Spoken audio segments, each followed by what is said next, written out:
आज हम जानने वाले हैं कि आखिर ये the parable of the pipeline book क्या है, जिसके ऑथर हैं बर्क ह्यूजेस। एक इटालियन विलेज में दो कजन्स रहते थे, पाब्लो और ब्रूनो। दोनों बहुत ही बड़े सपने देखते थे और विलेज के सबसे अमीर आदमी बनना चाहते थे। पाब्लो और ब्रूनो बहुत ही समझदार भी थे। उन्हें बस एक अपॉर्चुनिटी की तलाश थी और उन्हें एक दिन वो अपॉर्चुनिटी मिल भी गई। उस गांव को दो लोगों की जरूरत थी जो पास की नदी से पानी भर कर ला सके, और ये काम पाब्लो और ब्रूनो को दिया गया। गांव वाले एक बकेट पानी के बदले एक पैनी पे करते। ब्रूनो को लगता था कि मेरा सपना पूरा होने वाला है, लेकिन पाब्लो अभी भी थोड़ा कंफ्यूज था।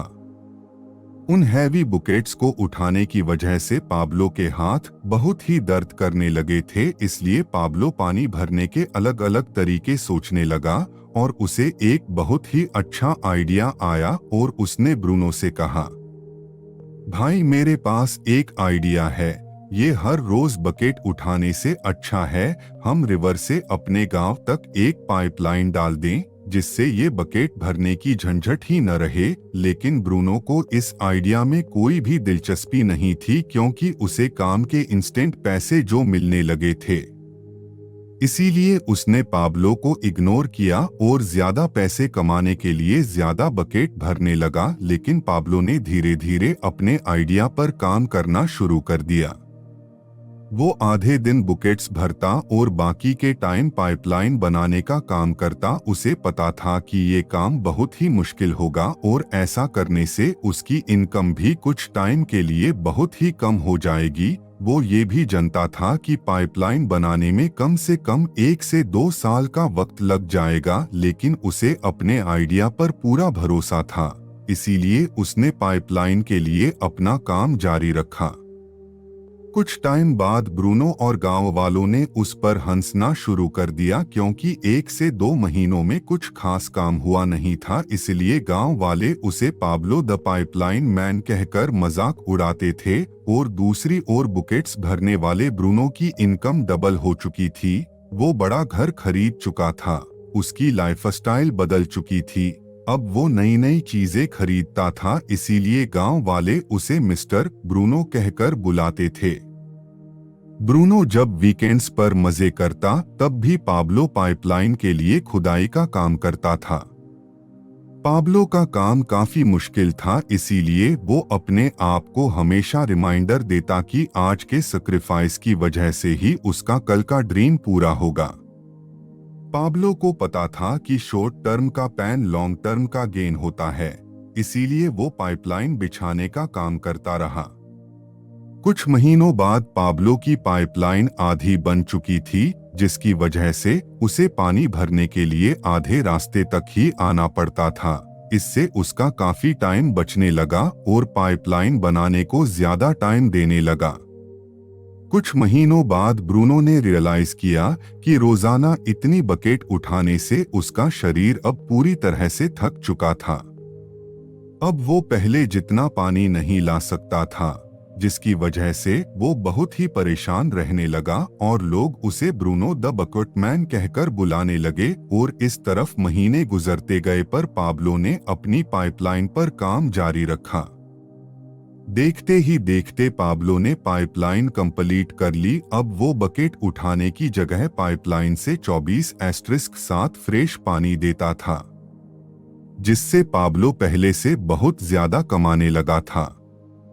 अब परिस्थिति ऐसी हो गई थी कि अगर पाब्लो काम नहीं भी करता, यानी वो सो रहा हो, पार्टी कर रहा हो या कहीं घूम फिर रहा हो, तब भी वो कमाता था।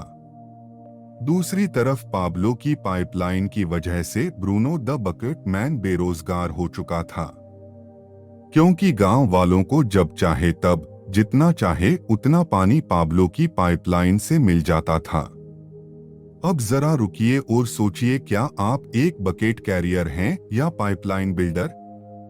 क्या आपको ब्रूनो द बकेट मैन की तरह हर दिन काम पर जाना पड़ता है, या पाब्लो द पाइपलाइन मैन की तरह कुछ टाइम के लिए बहुत मेहनत से काम करना पसंद करोगे, जिससे आप सो रहे हो तब भी आपको पैसे मिलते रहे?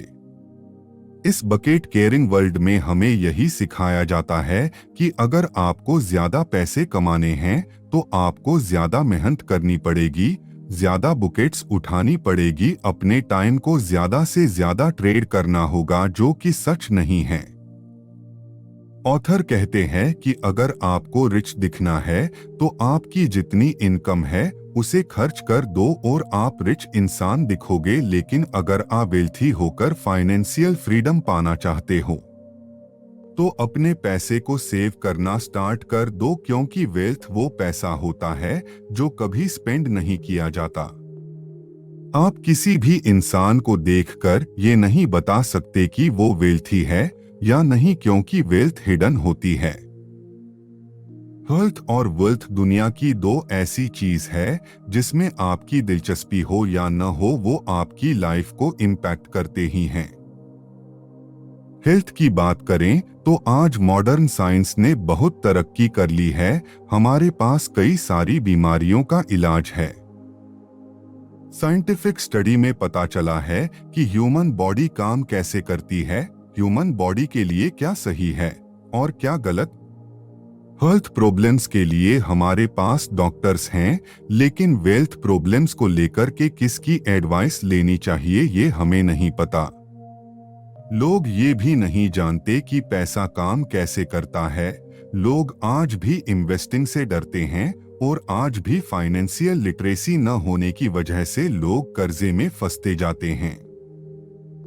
आज के टाइम में नॉर्थ अमेरिकन्स बाकी सभी कंट्री के कंपैरिजन में सबसे ज्यादा काम करते हैं, इवन जापानीज लोगों से भी ज्यादा, लेकिन फिर भी उनका कंज्यूमर डेब्ट ऑल टाइम हाई है। वहां ज्यादा पैसे कमाने के लिए लोग 2-2, 3-3 एक्स्ट्रा जॉब करते हैं। बट ऐसा क्यों? जब एक बकेट मैन बनना इतना ही खराब है, तब भी क्यों ज्यादातर लोग इसी लाइफस्टाइल को फॉलो करते हैं? इसका जवाब हमारी अपब्रिंगिंग में है। हमारी सोसाइटी, टीचर, एजुकेशन सिस्टम हमें सिर्फ यही सिखाता है कि आपको ब्रूनो द बकेट मैन कैसे बनना है, एक सिक्योर जॉब कैसे लगानी है, लेकिन कोई भी आपको पाब्लो द पाइपलाइन मैन की तरह सोचना नहीं सिखाता। आप सोच रहे होंगे कि जिनकी हाई पेइंग जॉब होती है वो तो बाकियों से खुश रहते होंगे, लेकिन ऑथर कहते हैं कि ये सिक्योर और ड्रीम जॉब सिर्फ एक इल्यूजन है। आपकी सैलरी चाहे कितनी भी ज्यादा क्यों न हो, जब तक आपको पैसे कमाने के लिए अपना टाइम सेल करना पड़ेगा तब तक आप इस बकेट केयरिंग वर्ल्ड में ही फंसे रहोगे। डैरल स्ट्रॉबेरी एक बहुत ही सक्सेसफुल बेसबॉल प्लेयर थे जो सिर्फ बेसबॉल खेलकर हर साल $5 मिलियन तक कमाते थे और अलग अलग ब्रांड डील्स और पर्सनल ब्रांड से जनरेट होने वाली इनकम मिलाकर उन्होंने अपने 14th बर्थडे पर ही $100 मिलियन अर्न कर लिए थे। अब आप सोचेंगे कि इतने पैसे मिलने के बाद तो उन्हें कभी कोई फाइनेंशियल प्रॉब्लम्स नहीं आई होंगी, लेकिन ऐसा नहीं था।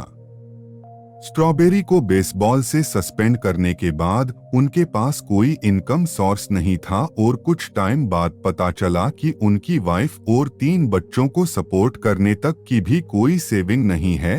तो अब सवाल ये आता है, उनका $100 का हुआ क्या? उन्होंने वो खर्च कर दिए।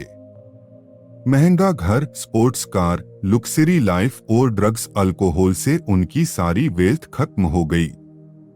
वहीं दूसरी तरफ एक छोटे से टाउन में मार्गरेट और डोनाल्ड नाम की एक स्कूल टीचर रहती थी जो पिछले 50 साल से एक ही स्कूल में पढ़ा रही थी, जहां उनकी सैलरी बस कुछ $100 ही थी। लेकिन जब 100 साल की एज में उनकी डेथ हुई तो पता चला कि उनकी नेटवर्थ ऑलमोस्ट $2 मिलियन थी। अब आप सोच रहे होंगे कि ऐसा कैसे पॉसिबल हो सकता है, इतनी लो इनकम वाली औरत कैसे मिलियन बन सकती है? आइडिया बहुत ही सिंपल है। मार्गरेट अपनी लो पेइंग जॉब में भले ही छोटी बकेट कैरी कर रही थी, लेकिन साथ वो बहुत कंसिस्टेंटली थोड़ी सी इनकम का कुछ अमाउंट स्टॉक्स में इन्वेस्ट करती थी, जिससे उनकी लॉन्ग टर्म पाइपलाइन बिल्ड हो रही थी। वहीं डेरिल स्ट्रॉबेरी ने बड़ी बकेट कैरी करने के बाद में मिलियंस ऑफ डॉलर कमाने के बाद में कभी पाइपलाइन बिल्ड करने के बारे में कभी नहीं सोचा। लोगों की लाइफस्टाइल, उनकी इनकम, हेल्थ, एजुकेशन जैसी अलग अलग चीजों पर रिसर्च करने के बाद साइकोलॉजिस्ट को पता चला है कि सबसे ज्यादा खुश वो लोग थे जो अपनी लाइफ खुद कंट्रोल कर रहे थे। कहते हैं मनी डजंट बाय हैप्पीनेस, जो सच भी है। आपकी खुशी पैसों पर डिपेंड नहीं करती पर उससे मिलने वाले फ्रीडम पर डिपेंड करती है। 1440 से पहले जितनी भी बुक्स लिखी जाती थी उन्हें हाथ से लिखा जाता था। 1 घंटे के रिजल्ट के लिए इंसानों को पूरे 1 घंटे के लिए 3 काम करना पड़ता था और एक बुक को पब्लिश करने में सालों लग जाते थे। लेकिन फिर जोहान्स ग्यूटेनबर्ग ने दुनिया का सबसे पहला प्रिंटिंग प्रेस बनाया और 100 घंटे का काम मशीन्स के लिवरेज से सिर्फ 1 घंटे में पूरा हो जाता था। इसी तरह कंपनीज के सीईओ काम के लिए एम्प्लॉइज को हायर करते हैं, उनके टाइम का लिवरेज लेते हैं। मान लीजिए आपको एक रेस्टोरेंट ओपन करना है तो आप एक डिश वॉशर, वेटर और शेफ का काम अकेले नहीं कर सकते। आप एक टाइम पर एक ही काम कर सकते हैं, लेकिन जब आप एम्प्लॉइज को हायर करते हो तब आप उनके टाइम का लिवरेज लेते हो, जिससे एक ही टाइम में आपके कई काम हो रहे होते हैं। और आज हमारे पास लेवरेजिंग का बेस्ट टूल है इंटरनेट।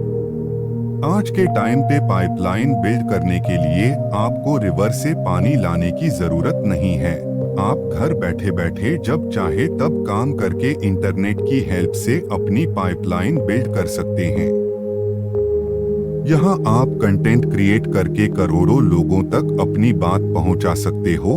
आप अपना खुद का ई-कॉमर्स स्टोर बिल्ड कर सकते हो जो बिना आपके इन्वॉल्व हुए 24/7 ओपन रहेगा, जहां कस्टमर्स आपकी वेबसाइट पर आकर आपके प्रोडक्ट खरीद सकते हैं। इसे ऑथर पाइपलाइन भी कहते हैं, जो 21वीं सेंचुरी की सबसे बेस्ट पाइपलाइन है।